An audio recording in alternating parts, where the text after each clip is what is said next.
तो दोस्तों शुरू करते हैं आज की इंफ्रा न्यूज। पहली खबर जो आ रही है वो है द यूनाइटेड अरब एमिरेट्स से रिलेटेड, जहां पर इन्होंने कहा कि वो भारत के अंदर $50 बिलियन की इन्वेस्टमेंट करने के लिए कंसिडर कर रहे हैं। तो दोस्तों यूएई का second largest trading partner India ही है और आज के डेट में इंडिया दुनिया की फास्टेस्ट ग्रोइंग मेजर इकोनॉमी है, जिसकी वजह से इंडिया के अंदर अपना दाव यूएई लगाना चाहती है। हमारे रिलेशन भी पिछले कुछ समय से काफी अच्छे रहे हैं। इंडिया यूएई के अंदर का काफी one of the biggest important partner है, चाहे वो वर्कफोर्स के हिसाब से हो या इन्वेस्टमेंट्स के हिसाब से। यहाँ पे कई सारी चीज़ों को पॉसिबल करवाने के लिए इसके लिए यूएई और इंडिया के बीच में म्यूचुअल रिस्पेक्ट काफ़ी बड़ा है पिछले कुछ समय से, और इंटरनेशनल फोरम पे भी देखने मिला है। इसी को देखते हुए बहुत बड़ी इन्वेस्टमेंट्स इंडिया के अंदर आएगी, जो ऑब्वियसली देश की इकोनॉमी को फायदा दिलाएगी। अगली खबर दोस्तों जो आ रही है वो है कल्याण रेलवे स्टेशन से रिलेटेड, जहाँ पर इस रेलवे स्टेशन पे जहाँ डेली 7.5 लाख लोग ट्रैवल करते हैं, इसका एक बहुत बड़ा मेजर रीडेवलपमेंट होने वाला है और 900 करोड़ रुपए यहाँ पर लगाए जाएंगे, यानी $121 मिलियन। तो दोस्तों वैसे ये स्टेशन के लिए बड़ी बात ये है कि ये 1854 में खुला था, यानी अप्रोक्सीमेटली स्टेशन के खुलने के 150 साल बाद पहला कोई यहाँ पे रीडेवलपमेंट का बड़ा काम किया जा रहा है। ये स्टेशन एक कंजेशन पॉइंट भी है, क्योंकि यहाँ से सेंट्रल रेलवे दो हिस्सों में बढ़ती है, एक नॉर्थ की तरफ साउथ की तरफ। तो इसको कम करने के लिए यहाँ पर सबर्बन सेक्शन और लॉन्ग डिस्टेंस सेक्शन को सेपरेट किया जाने वाला है। जो यहाँ पर एक बहुत बड़ा फ्रेट यार्ड है उसके ऊपर भी मेजर वर्क किया जाएगा, और यहाँ पे ईस्ट साइड ऑफ स्टेशन जहाँ पे आज के डेट में ज़्यादा कनेक्टिविटी नहीं है, उसको यहाँ के लॉन्ग डिस्टेंस सर्विसेज के साथ में कनेक्ट किया जाएगा। जब वेस्ट साइड में एक सैटिस पार्किंग एरियाज, कमर्शियल स्पेसेस और बहुत बड़ा पैसेंजर प्लाजा बनाया जाएगा। अगली खबर दोस्तों जो आ रही है वो है जम्मू एंड कश्मीर से, जहाँ की कनेक्टिविटी को बढ़ाने के लिए एक बड़ा प्रोजेक्ट कंप्लीट हो गया है, जहाँ पर 1.08 किलोमीटर लंबा 4 लेन रामबन वायडक्ट जो उधमपुर रंबम सेक्शन पर है उसे कंप्लीट कर लिया गया है। ये नेशनल हाईवे 44 पे मौजूद है और इसकी वजह से इस रीजन के अंदर बहुत ज़्यादा मदद मिलेगी। ये ट्रैफिक कंजेशन को कम करेगा और दोस्तों ये काफ़ी ज़्यादा एक काफ़ी आप कह सकते हो टेरेन डिफिकल्ट जो होता है उस तरीके के रीजन में बना है, तो यहाँ पर ऑब्वियसली यहाँ के लोगों के लिए काफ़ी इंपॉर्टेंट होगा। 328 करोड़ रुपीज़ इसके लिए खर्च किए गए और एनए से बनाया है। अगली खबर दोस्तों जा रही है US technology and e commerce major giant Amazon से आ रही है, जिन्होंने कहा है कि वो अपनी रिन्यूएबल एनर्जी प्रोक्योरमेंट को भारत में बढ़ा रहे हैं, जिसके लिए उन्होंने कॉन्ट्रैक्ट कर लिए हैं 198 megawatts of wind power project in Maharashtra. तो ये वैसे दोस्तों अमेजॉन की अगर बात करें तो ये दुनिया का आज के डेट में सबसे बड़ा कॉर्पोरेट परचेसर है ऑफ रिन्यूएबल एनर्जी, और इसीलिए ये डील यहाँ पर इन्होंने बाई की है। ओस्मानाबाद महाराष्ट्र के अंदर ये डील है। वैसे यहाँ पे टोटल पावर परचेस एग्रीमेंट्स की बात करें तो ये 1.1 गीगावाट्स के है अमेजॉन के, तो उसके हिसाब से ये काफ़ी बड़ा हिस्सा बनेगा इनके। यहाँ पे 50 विंड एंड सोलर प्रोजेक्ट जो है इनको बाय करने का कमिटमेंट भी वैसे इन्होंने दिया है, जहाँ पर 43 रूफटॉप सोलर अरेंज भी होगा। इसका मतलब ये नहीं है कि अमेजॉन जाके खुद जाके रिन्यूएबल एनर्जी बन रहा है। प्राइवेट कंपनीज, गवर्नमेंट कंपनीज ये चीज़ बना रही है, लेकिन बिजली खरीदने का गारंटी जो है वो अमेजॉन लेता है और मे बी प्राइसिंग भी यहाँ पर अलग से नेगोशिएट होती है।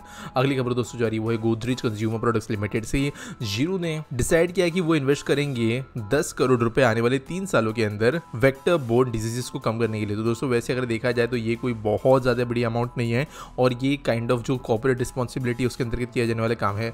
यहाँ पर बेसिकली डेंगू, चिकनगुनिया, इन जैसे जो बीमारियाँ मच्छर से होने वाली है, पानी के अंदर पैदा होने वाले मच्छर से होने वाली है, उनको यहाँ पर टैकल करने का काम ये करेंगे, जहाँ पर सर्वेलेंस, रेस, केस रिपोर्टिंग, क्लिनिकल मैनेजमेंट पे काम किया जाएगा। अगली खबर दोस्तों जो आ रही है वो है महाराष्ट्र स्टेट गवर्नमेंट से, जिन्होंने अप्रूवल दिया है एक सिग्निफिकेंट इन्वेस्टमेंट को, जहाँ पर ₹8 बिलियन का इस्तेमाल किया जाएगा 5 फ्लाईओवर्स को बनाने के लिए नागपुर के अंदर। तो यहाँ पर सिटी के ट्रैफिक कंजेशन को कम करने के लिए इसका इस्तेमाल किया जाएगा। शहर के अलग अलग हिस्सों के अंदर जो कंजेशंस है उनको यहाँ पर क्लीन आउट करने का काम किया जाएगा। वैसे मिस्टर नितिन गडकरी का ये एरिया है, तो यहाँ पर फ्लाईओवर्स एंड रोड्स अनोखे तरीके के बनते ही है, इसी के अंदर अब एडिशंस होने वाली है। अगली खबर दोस्तों जा रही है वो उत्तर प्रदेश के फॉरेन डायरेक्ट इन्वेस्टमेंट से रिलेटेड, जहाँ पर फॉर्च्यून 500 कंपनीज जो यूपी इन्वेस्टमेंट प्रमोशन पॉलिसी 2023 के अंतर्गत आए थे, इनको अप्रूव कर दिया गया है। यहाँ पर जो यूपी का गोल है 2027 तक $1 ट्रिलियन इकोनॉमी बनने का, उसी के अंदर का ये हिस्सा है, और इसके ग्रोथ में कुछ बड़े नाम अब शामिल हो गए हैं।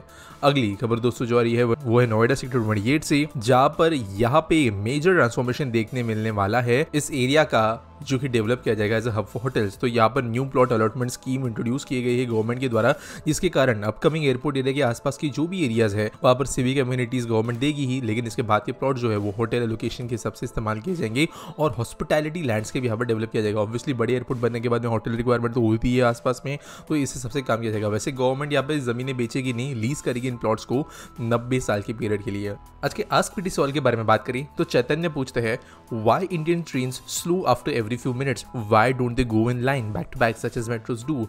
This will increase average speed of Indian Railways. तो देखो यार, इंडियन रेलवेज के ट्रैक्स जो है ना, वो मेट्रो की तरह एक सिंगल ट्रैक नहीं होती है। मेट्रो के अंदर डेपो के एरिया अगर हम छोड़ दे तो कहीं पर भी ऐसे बीच बीच में कोई आके पटरी जुड़ रही है, बीच में कहीं जंक्शन आ रहा है मेट्रो के, वैसा नहीं होता है। मेट्रो के अंदर इंटरचेंज स्टेशन में भी पटरियाँ पूरी तरीके से सेपरेट होती है, जंक्शन की तरह नहीं होती है। अब इंडियन रेलवेज की बात करें तो कई जगह पे लूप लाइन्स होती है, कई जगह पे फ्रेट यार्ड होते हैं, कई जगह पे जंक्शन होते हैं, कई जगह पे बीच में स्टेशन के एकदम बीच में, मतलब मेरे कहने का मतलब ये है कि अगर कोई 50 स्टेशन है मेट्रो लाइन के ऊपर तो हमें टर्मिनेशन और एंडिंग स्टेशन हमेशा एक ही नज़र आएगा। हमें जो है अचानक से किसी बीच के स्टेशन से शुरू होती हुई सर्विस नज़र नहीं आएगी। इंडियन रेलवेज के जो हज़ारों स्टेशन है, इनमें से कई स्टेशन पे सर्विसेज बीच में ही शुरू होती है, बीच में टर्मिनेट होती है। ये मेट्रो से इसके लिए रेलवेज को कंपैरेबल नहीं बनाता।